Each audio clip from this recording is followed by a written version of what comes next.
Hi guys, welcome back to Banyo's Thoughts, your daily dose of adventure and happiness. Wait, today's Sunday, woo! And i-welcome ko ulit si COVID Apple. So this is already how many shows na tayo magkasama. Lalagyan ko na nga siguro ng ng mata para para may mata siya. Lalagyan natin ng mata ngayon. I will put eyes on you, so may mata ka ngayon. Tignan natin kung gaano ka tatagal.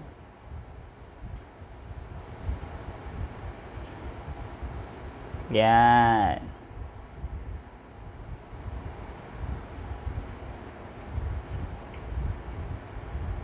Tadan! Oh, di ba? So, meron na tayong kasama ulit. Anyway, so, today's episode, I'd like to share... Hindi ka na mahulog. I'd like to share... okay. Nagbitin tuloy ako. I like to share about mangas. I mean, mahilig ako sa mga Japanese manga and manhwa and all the different webtoon comics. But, I don't know if you're like me, pero there are, alam mo talaga sila talaga yung upo na to eh. Like, inuhulog. Okay, ayusin natin. Oh, haba na ng hair ko. Ayoko kasi magsombrero ngayon. Okay, so I'd like to share how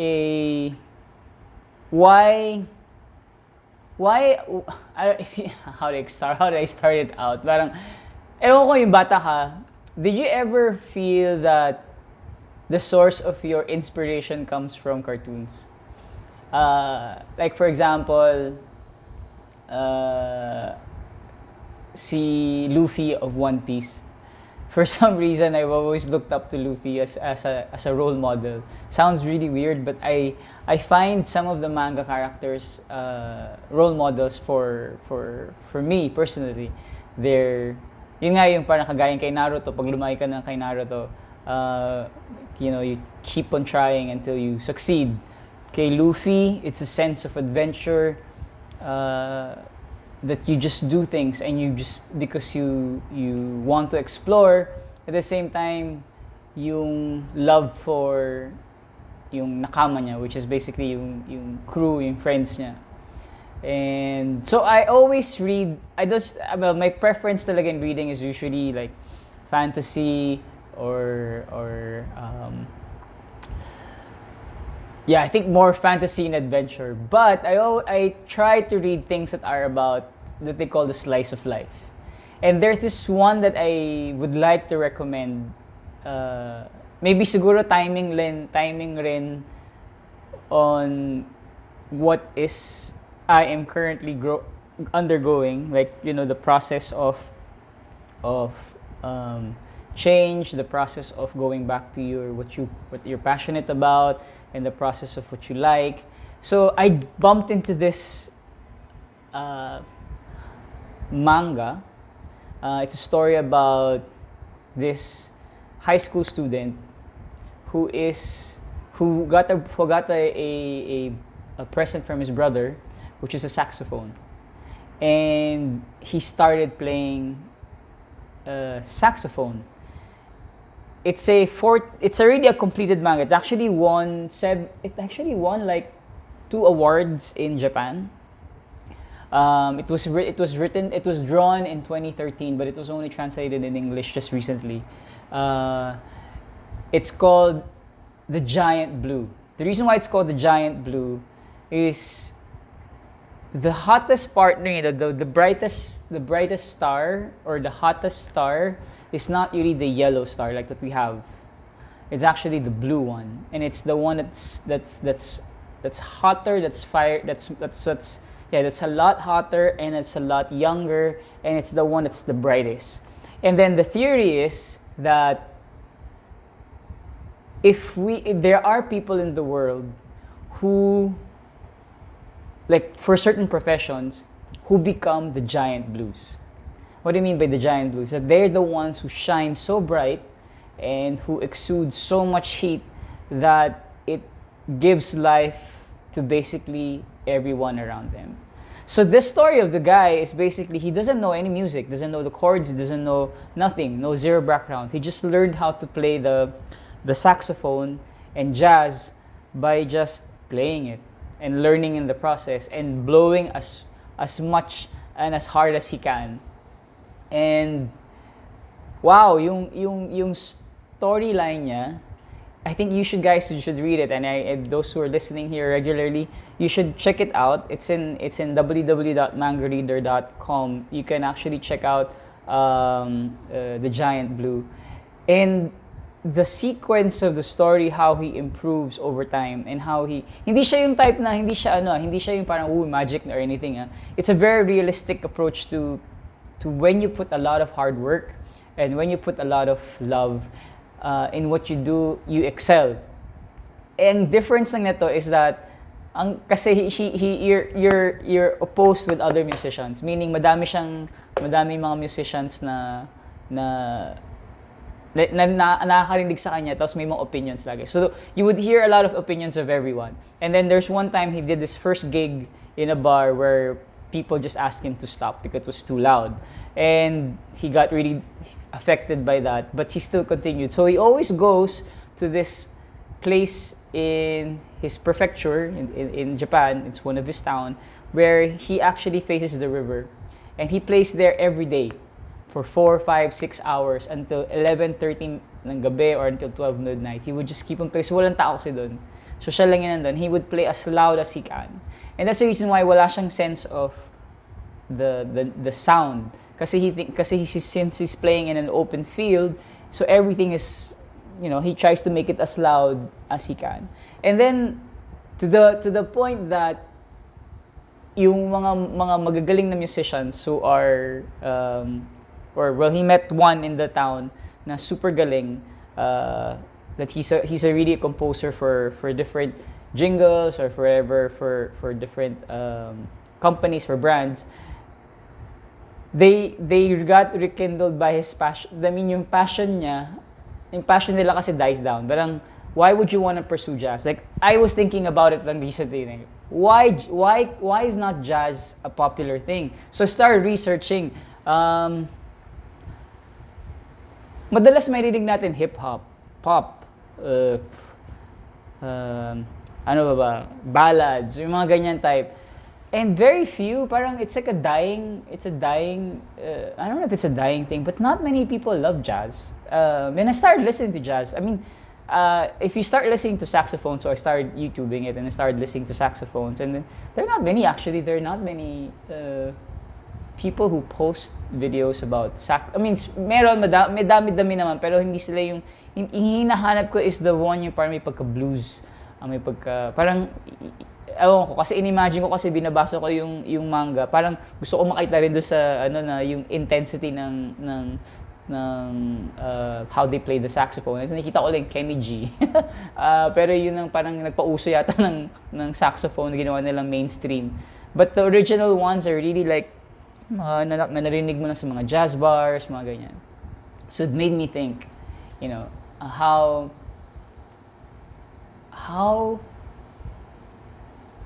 can, again, going back to the inspiration thing, what if we actually, do something like that? What if I actually, someone dedicates his time and effort? Kasi grabe, in the manga itself, he would dedicate hours and hours and hours. He didn't learn anything. Tapos when he was asked to play, he can actually breathe through the saxophone for more than, in long periods of time, like 1 minute, 2 minutes, 3 minutes, parang ganyan. Parang ang tagal na, hindi lang 1 minute, 2 minutes. Parang 1 minute yata, 1 minute and 6 seconds yata yung pinakamatagal niya. Tapos ginawa niya, training siya para lang malakas yung pag-breathe niya through the saxophone so he can prolong the notes. And then, so he started playing with yung mga magagaling, and then yung mga magagaling mag-piano, magagaling mag-guitar, mga ganyan, magagaling mag-drums, parang nadadala rin sa kanya. And then, the latter part of there's a lot of spoilers here, but the latter part of the manga, it's not yet done. It's not yet done in the translation. I think nasa chapter 46 na siya. One of his roommates na walang alam sa music, pareho silang wala sila lahat alam sa music. Wala siyang alam sa music, wala siyang alam sa chords, wala siyang alam sa keys, wala. So but he just basically listens to himself, he buys CDs, he tries to imitate what he hears and then improves on it and then adapts it. So basically, ang sabi sa kanya, he gives life to the music. So yung roommate niya, naghahanap sila na ngayon ng magiging, parang they want to form after graduation ng high school, he went to Tokyo and he wanted to, there was this guy who invited him to form a band with him. And then, naghahanap sila ng drummer. So yung roommate lang niya available na walang alam sa music, nagda-drum. So pinatry siya mag-drum kasi nga na-inspire siya kay Dai, pangalan niya Dai, D-A-I. Na-inspire siya kay Dai to pursue, yung alam mo yung tao na bigay todo sa isang bagay. So, kasi sumama siya sa isang practice lang, sa isang ilalim ng bridge, nag-music lang siya doon, tapos pinadrums lang siya ng can. And then, gusto niya mag-try na maging drummer ng group. Of course, bagsak kasi nga wala talaga siyang alam. To the point na he invested his time. And then to the point na he started taking classes, and then to the point na he tried it out again with Sendai. Tapos he was able to. He's not good, but he was able to keep up with the pace with these guys, ng mga geniuses.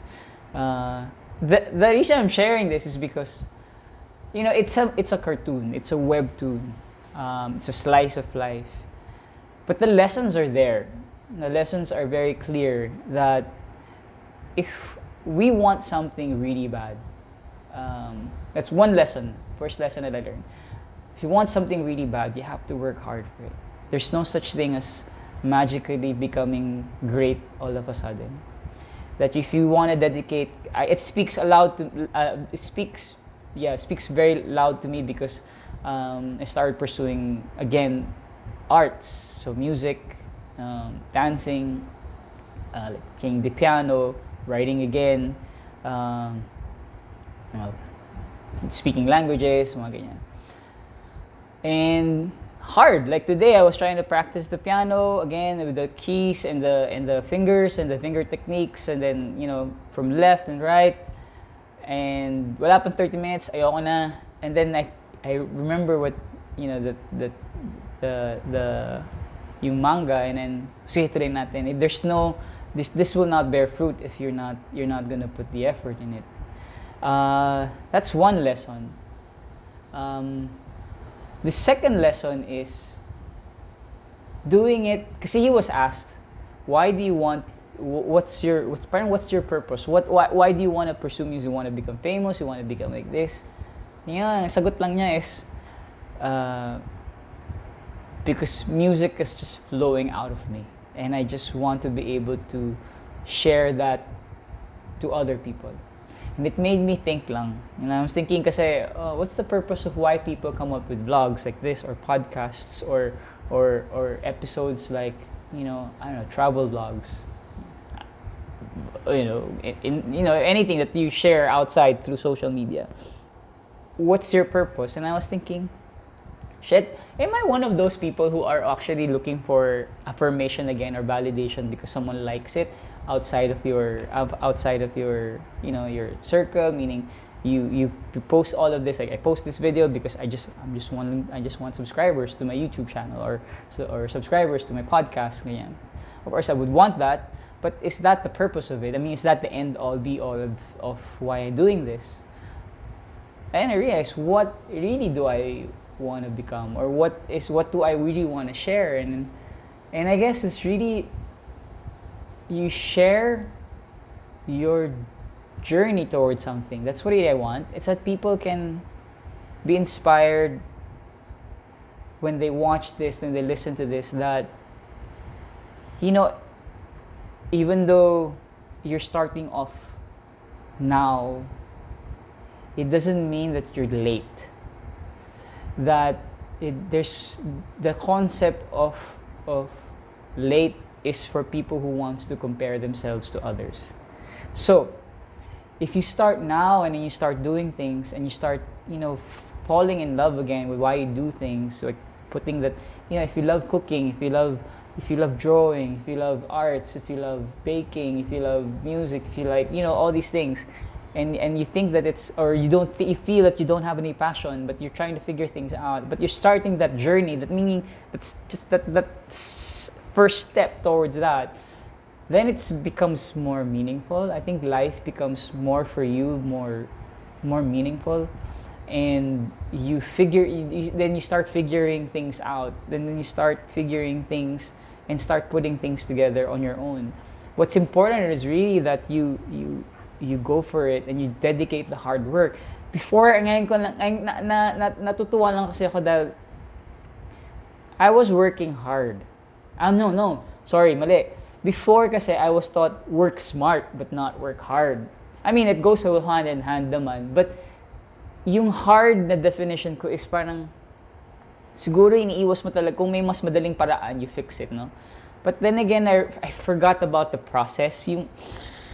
Kasi hirap talaga, kunyari, kung ikaw, mag-aaral ako ulit, mag-aaral ako ng programming, siguro mahihirapan talaga ako kasi nga, parang may mahaba-habang process. Pero pag gusto mo talaga siya, like now, I'm trying to relearn the languages again, and playing the piano again, and dude, it's like, it's not easy, but the nice thing about it is like, yung day-to-day activity mo, and you see I don't know, I feel like may progress naman, but yung inaano ko lang is that, ang mas masaya na you're getting fulfilled because you're dedicating something, you're putting your effort in it, and I think that's more meaningful for you now and in the long run. So anyway, I think I talked too much, but I really want to recommend you guys, if you really want something to be inspired, and if you're pursuing something and then you need a light reading where you want to get inspired, I would really recommend that you guys read the Giant Blue.